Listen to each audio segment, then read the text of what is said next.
It's really where we talk about things that we're just trying to figure it out.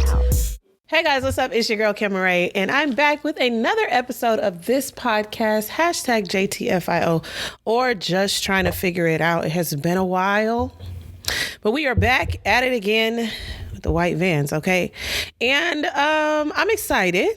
I'm excited to be here because, I've been doing a lot of thinking. And with thinking comes change, okay? And the thing about it is, I was like, man, I be having so much to say and so many thoughts and going through so many things. And I legit went through a period where I was like, who cares? Who cares about that? What are we doing a podcast for? What are we doing all this for? I think when you have a brand and you do something for so long, you kind of lose your way because you're just like, what am I doing this for again? And I think it changes, right? In the beginning, I was doing it legit because it was a male-dominated field. I wanted to sing, and mostly males knew how to do all the things, and mostly males either propelled me or stopped me from doing what I wanted to do. So I was like, I'm going to learn how to do all this stuff. I'm going to come back and I'm going to be the best singer and do all the things. And then I was like, you know what? I've lived a life and I've experienced some things. So actually, I think I want to, produce a podcast and talk about things and, share with the world the way I think about stuff. And then, what was popular at the time was watching Love and Hip Hop Atlanta and Real Housewives of Atlanta and Greenleaf and Queen Sugar and all the things, and even P Valley. And it was popular to review shows and share your take on it from whatever, perspective you're coming from. We all have different perspectives. And so I felt excited to share in that regard of my equality driven rhetoric. And, me as a Black girl, and me as a military child, and me as a educated girl, and me as a queer girl, and, all of these things, from those experiences and from this equality and equity type of scope. And then the pandemic hit. Well, actually, I went to college. I went to grad school, and I was like, yeah, I'm about to hit this hard, and I'm about to make a Netflix-esque type of website where I offer all of this different content. And you guys know, just like any other content creator, it led to a burnout. Because, it really is okay to just choose one thing and just be great at that. But it's something about, as Black women, we have had to be great at multiple things. And that's it's become a flex. And now it's become why? We don't have to. We've shown that we can, and it's great that we can.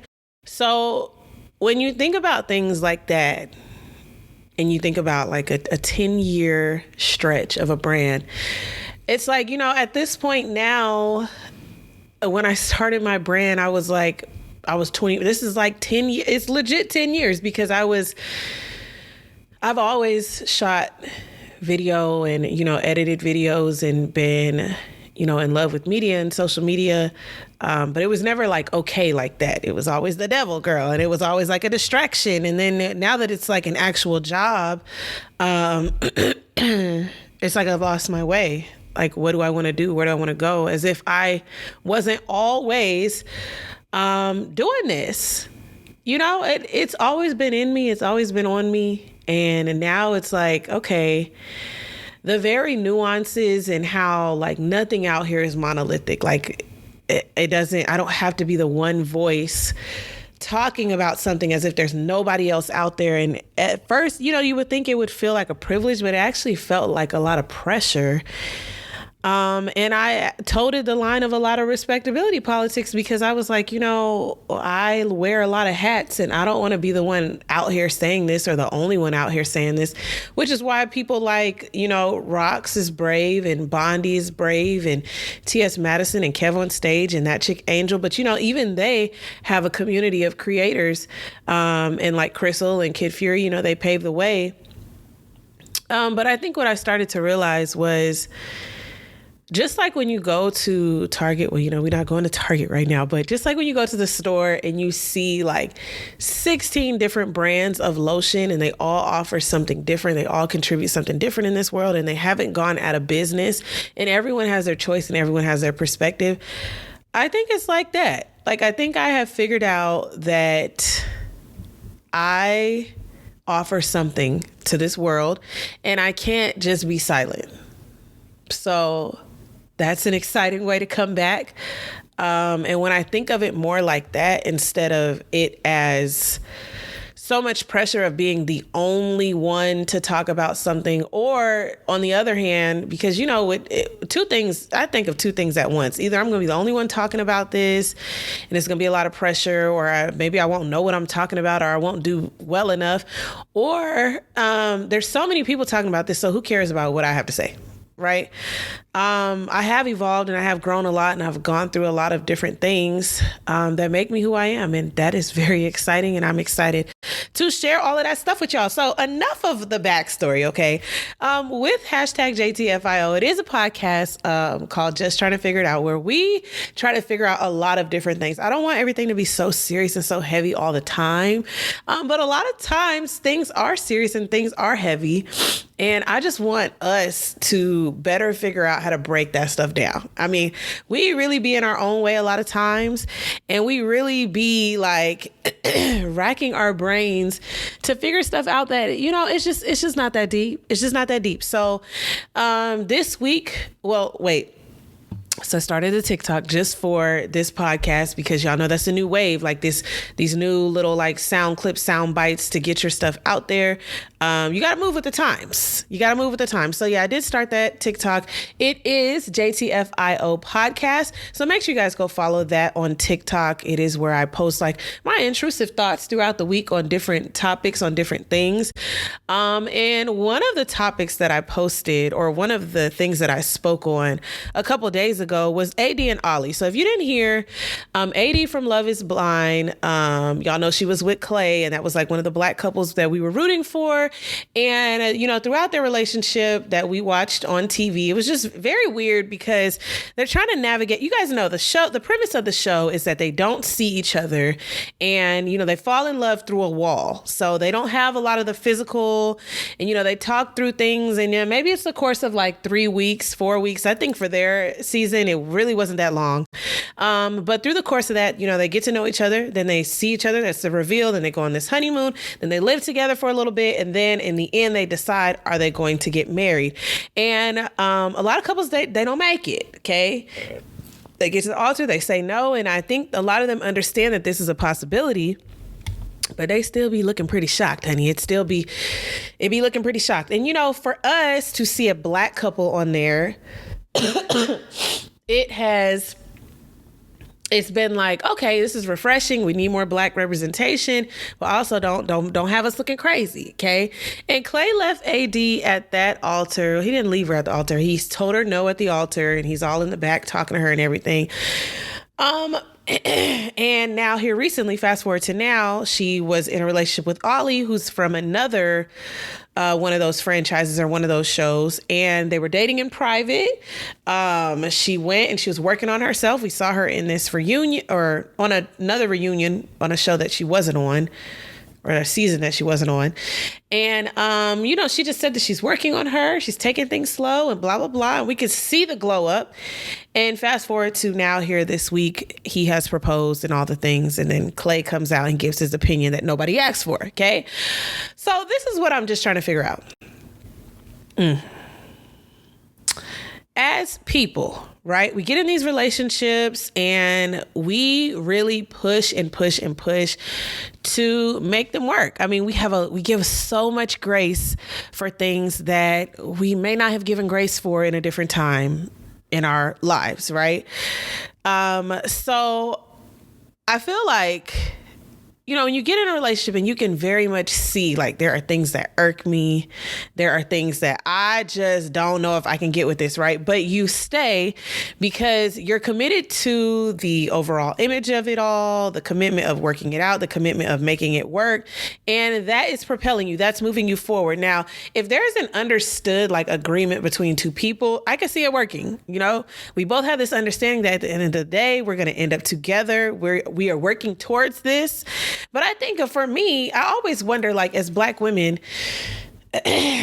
why and where does it end up that we have compromised our sense of self, compromised our sense of stability, our sense of just common sense, our sense of self-worth? I mean, I've dated both men and women. So for me, I've seen it on both sides where, either you kind of take a step back and you let a lot of things happen because you're like, I want to see this through. I want to see how this goes. And it could get very toxic on both ends because you're committed to seeing it through. And I just don't know what that is, because it's not love. It's not love that pushes you to do that. I mean, maybe we all have an idea of love that makes us think that you have to struggle or you have to have some type of anguish or pain or toxicity for it to work. And I can tell you, based on my situation now, my relationship now, that is just not the case. So, I remember watching AD throughout the season, and even watching, we can bring up Tyler and Ashley. There were things that were happening where you're just like biting the bullet, right? AD is like, he works a lot. He's not here. And, I have an issue with that. And I think that we spend our time being like, this is the issue, but we don't look at all the things that come from the issue, right? He has a temper. He's irritated with me. He's doing all these things. He doesn't talk to me. We don't have fun. We don't go out on dates. And I'm like, why do we not see that right then as like, I was just talking to my friend yesterday. I'm like, we use the word, you don't enjoy me. You don't enjoy me, even through all this, right? It is a show, and they have all their editing and things like that. But when you're dating someone, you're supposed to be like enjoying them. You're supposed to be like, I like this about you. Like, this makes me intrigued. This makes me want to find out more about you. This makes me feel good when I'm around you. You make me feel more confident about this. Or maybe where I didn't feel comfortable saying this around someone else, I feel comfortable saying this around you. And this feels like a safe space.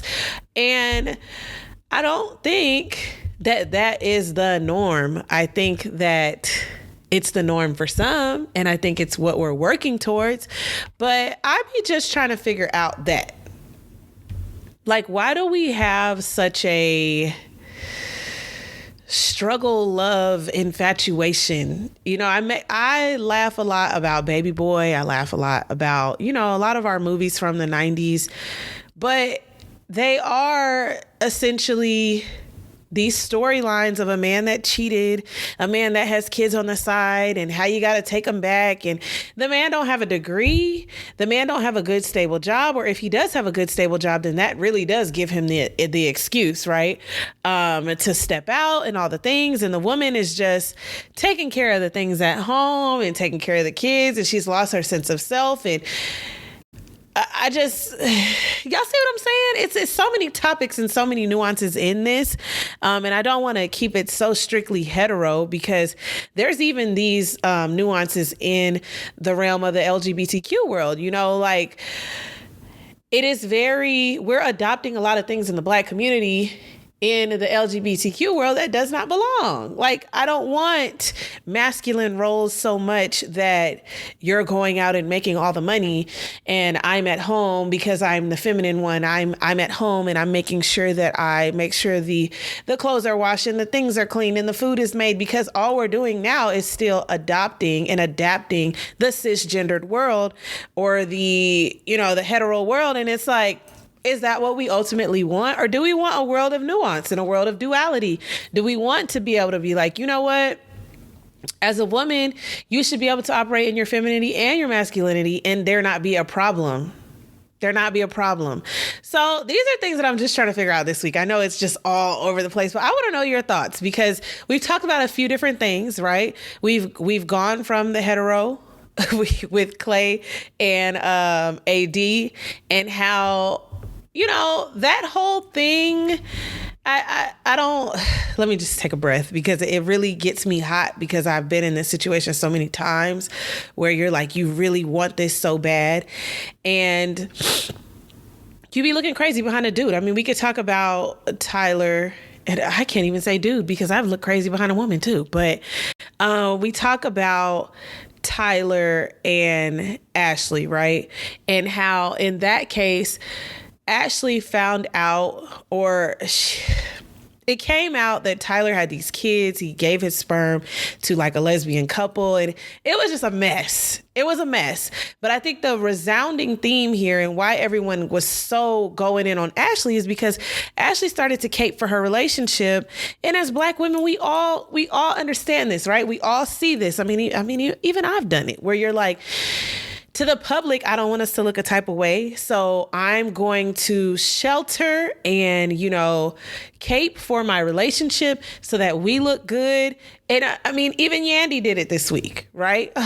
It's a spoof right now, but Yandy got on there and, they were saying the rumor was that Mendices was talking to some girl in his DMs and Yandy goes, oh, that was me.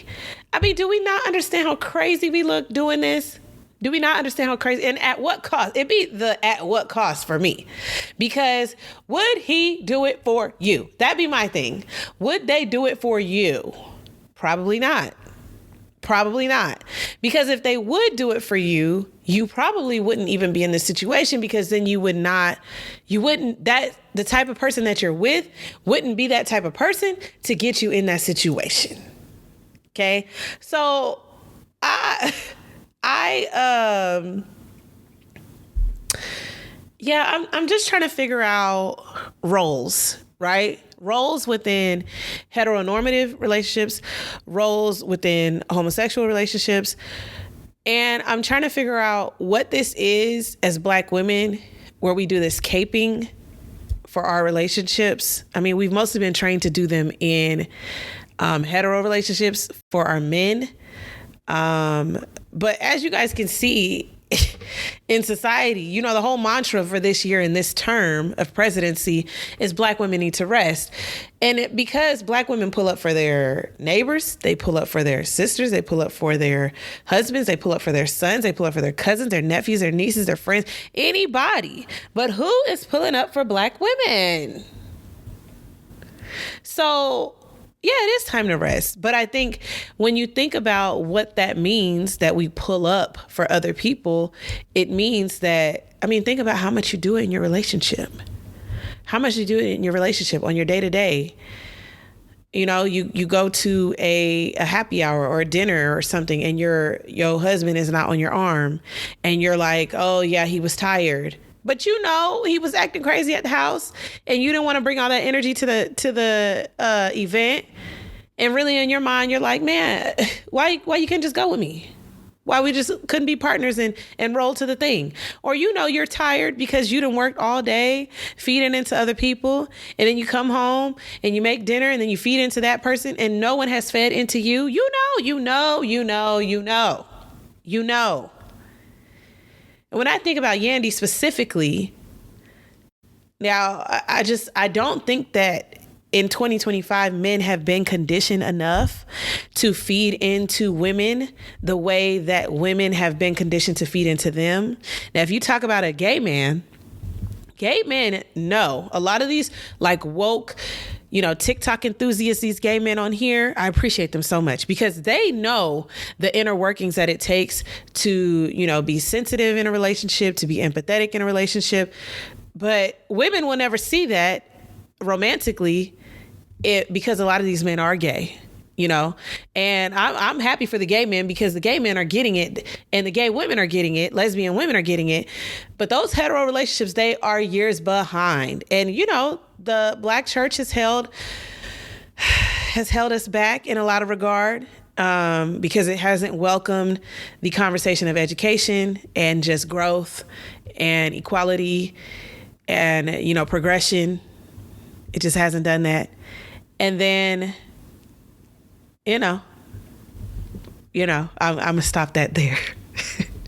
I'm going to stop that there because we're going to have plenty of time to figure that out. But that is my things that I'm trying to figure out this week. Okay.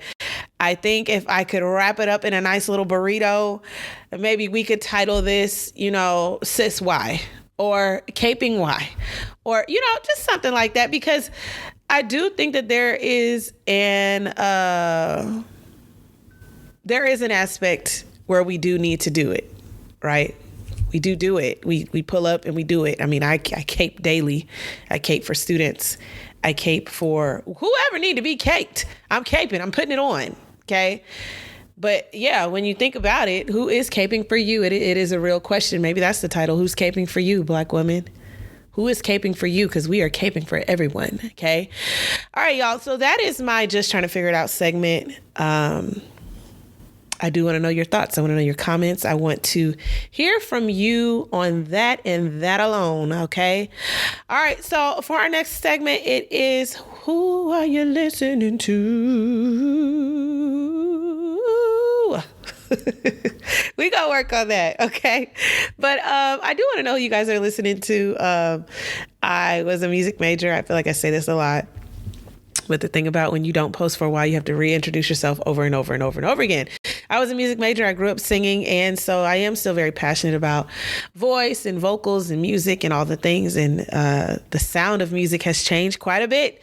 So I want to know who you guys are listening to. I know Duran Bernard just put out a project, so I will be listening to him. I'm upset because I pulled up his tour, saw it for Houston, saw it was in a reasonable price. And I was like, okay, babe, we going, let's do it.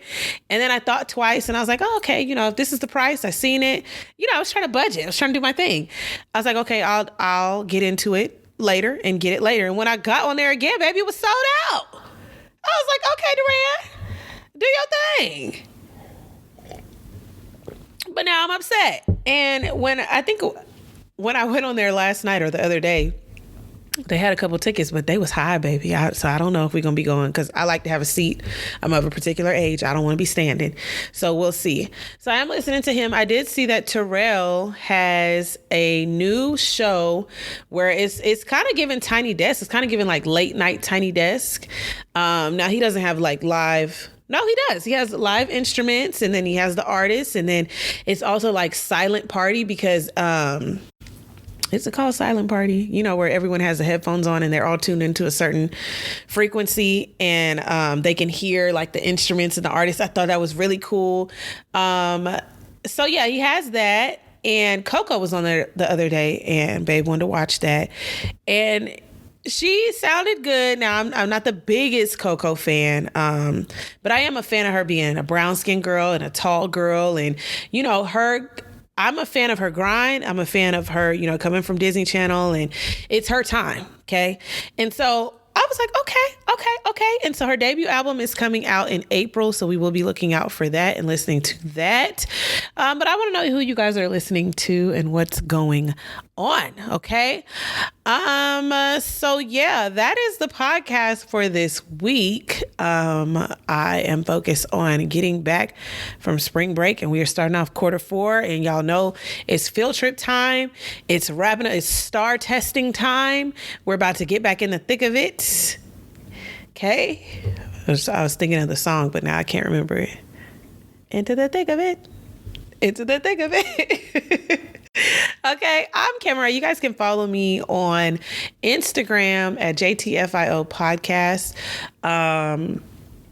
You can also follow my main handle, which is Cameron Music TV, always, all the time. We're just trying something different and focusing on just a podcast. You can follow me on TikTok at JTFIO podcast. And yeah, I guess I'll see you guys next week. All right.